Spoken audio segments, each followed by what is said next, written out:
the vice president and the press secretary held a press conference today about the shutdown. Here is the short and skinny of it. Republicans put forth a continuing resolution, a so-called 7-week stopgap to keep the government funded. Democrats opposed it, asked for $1.5 trillion in additional spending, including health care for illegal aliens. You think I'm making this up? This is Maxine Waters, number 30. But aren't Democrats demanding health care for illegal aliens? That's right. Democrats are demanding health care for everybody. Could I hear that one more time? But aren't Democrats demanding health care for illegal aliens? That's right. Democrats are demanding health care for everybody. Democrats are demanding health care for everybody. Just in case there's any misunderstanding, Democrats are demanding health care for illegal aliens. Here is what the vice president said today. Number 38. The entire Democratic Party, the political leadership, not every Democrat nationwide, but the political leadership of their party has got it into their heads that the only way to be compassionate is to be compassionate to illegal aliens rather than American citizens. If you go back to what Bill Clinton was saying, even Barack Obama in some cases, what he was saying about illegal immigration 10, 15, 20 years ago, you would put them on the MAGA right based purely on their rhetoric around illegal immigration. So I don't know why they've gone so far to the left. I think it's bad for the country. I think it's bad for them politically. But our principle, all I can do is speak for the president that I serve and the country, the administration that I serve right now. We believe that the American people's government exists for the American people. That means the people who have the legal right to be here, and that's why we're fighting to reopen the government. And unfortunately, the Democrats are fighting to shut it down for the benefit of illegal aliens. Now, Biden signed a couple laws during COVID to expand health care well beyond what Obamacare had promised. And all Republicans want to do is put it back because, after all, the pandemic has long since been over. Number 39. We want to do everything that we can to help the American people, but when the Democrats shut down the government, we have to actually do a little triage to make sure the most critical and most essential services are provided. The government does a lot of things. Of course, Republicans think that the federal government probably does too much, but there are a lot of critical things the federal government does that absolutely all of us would agree need to do. Our troops need to get paid. Our air traffic controllers need to make sure that people are flying safely and on time.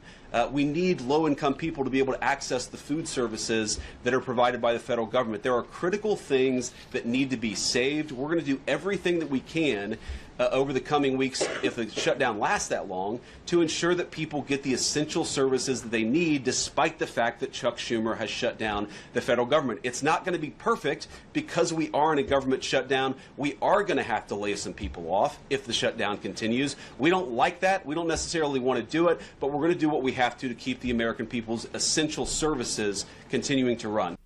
Now, why is this happening since the Democrats have long blamed any shutdown on Republicans? Real simple. Chuck Schumer under pressure to stand up to Donald Trump. That's what this is. So they propose all sorts of nonsense, knowing full well they're not going to be able to get it, in order to shut the government down because they know that the mainstream media, with the assistance of ABC, NBC, CBS, New York Times, and the rest of them, will blame Republicans. And the hope is that this kind of blame will help the Democrats regain control of the House during the midterms. For example, this is what Nancy Pelosi said back in September of 2021, number 47.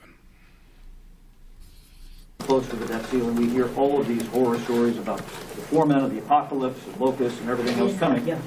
But why would we think that wouldn't happen this time? I know the position of the Republicans, the public position, but why would we not think that this is going to be different this time? Well, because, again, public sentiment is everything. The Republicans yesterday, they voted to shut down government and not honor the full faith and credit of the United States of America.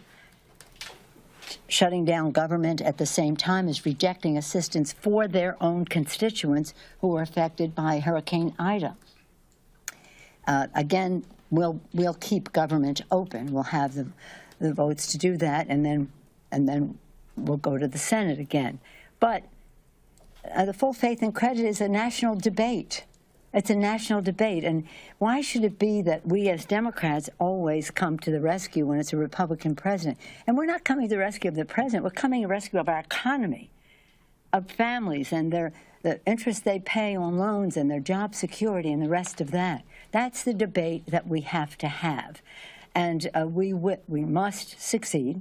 And so, again, hopefully, with your messaging this on Fox News, you will get a lot of people writing into their people and saying, let's not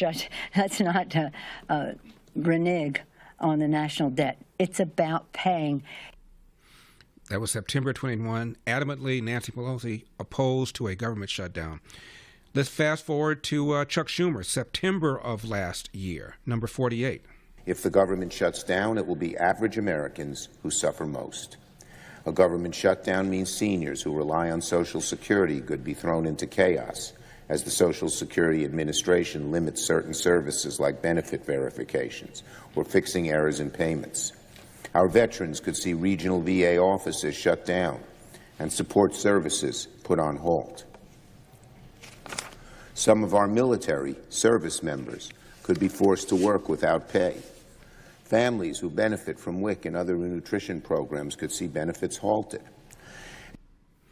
That was then, and now Schumer has done a 180. And there are 3 non-Democrats, one is an independent, that's refusing to go along with this shutdown. And one of them is John Fetterman, number 31. Right now, it's like you're running the risk of plunging our nation into chaos. Millions and millions of lives will be upended. The president has a lot of levers he could pull. This is one we could pull, but why would we pull that lever? Because that allows him to pull a lot more levers. I mean, I think that would be the ideal outcome for Project 2025. Senator John Kennedy's take, always colorful, number 29. There's no reason for the shutdown. What we've asked Senator Schumer and his colleagues to approve is what we've approved 15, 20 times, but they want to shut down because the loon wing of the Democratic Party is mad at Chuck, and Chuck wants them to love him, so we're going to have a shutdown. It's really that simple. Democrats have historically blamed Republicans for forcing a shutdown. They've now done a 180. It's all because of Trump derangement syndrome. They want to make sure that they appear to be standing up to Donald Trump, because after all, Donald Trump is a fascist and a dictator and a Nazi. And this will enable them to hopefully, according to the polls, blame Republicans for the shutdown, because the media will do that, and will enhance their chances of taking over the House in the midterms. That's what their goal is. We'll find out whether or not it succeeds. For full shows, live and on demand, it's Salem News Channel.